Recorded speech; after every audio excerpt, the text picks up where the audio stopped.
In today's video, I'll be speaking about why visual supports are a game changer for children with autism. If you're parenting a child with autism, then you know that visual supports are not only helpful, but they are essential. Visuals help my son to understand the world around him, to create predictability and structure and a routine which they crave, and also to learn daily living skills. The reason children with autism are visual learners is because the visuals stay longer than spoken words. Once you say the words, then it's gone forever, but visuals stay longer.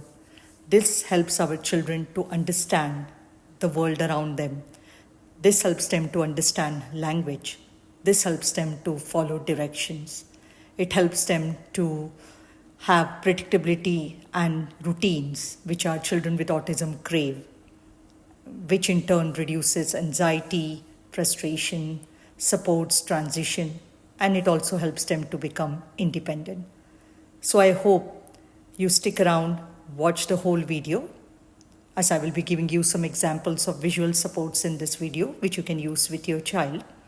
And also like this video and subscribe to my channel to get more informative videos like this, where I share strategies which actually work weekly.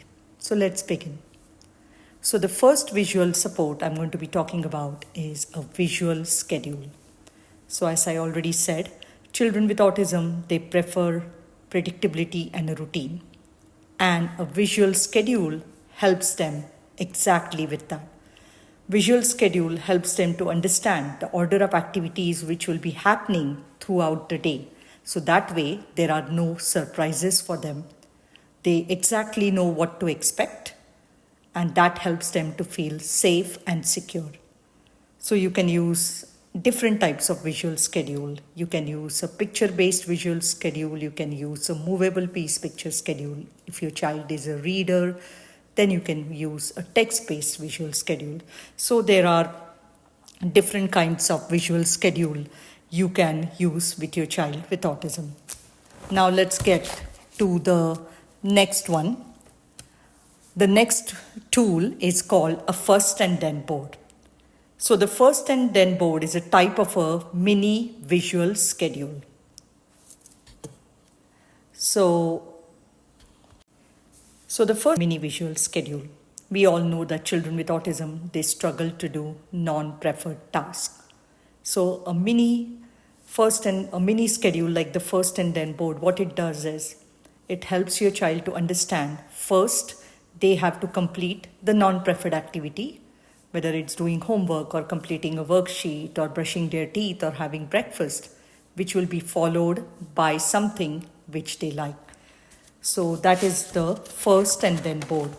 And there are many first and then boards available online, so which you can download for free.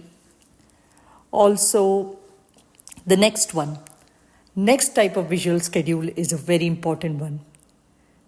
We want to teach our children activities of daily living, like brushing their teeth, washing their hands, taking a shower, using the toilet. So different activities. So you can teach your children all these activities, life skills, activities of daily living with the help of task analysis, wherein you take a complex skill like brushing their teeth and you break it down into small, simple steps.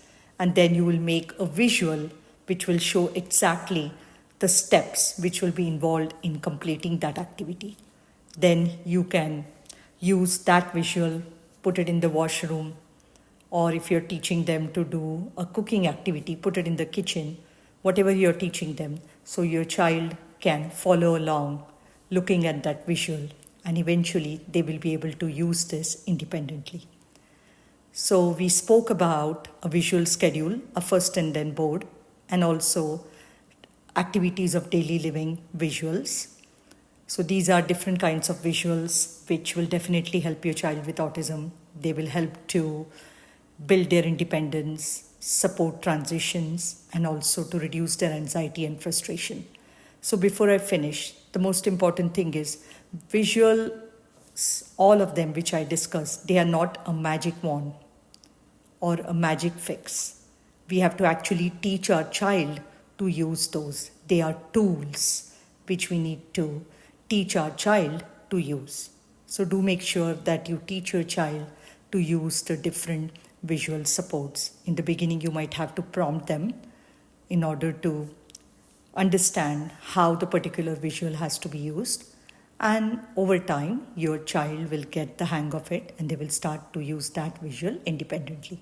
So I hope you find this video useful. Do like this video and subscribe to my channel for more informative videos like this. Thank you.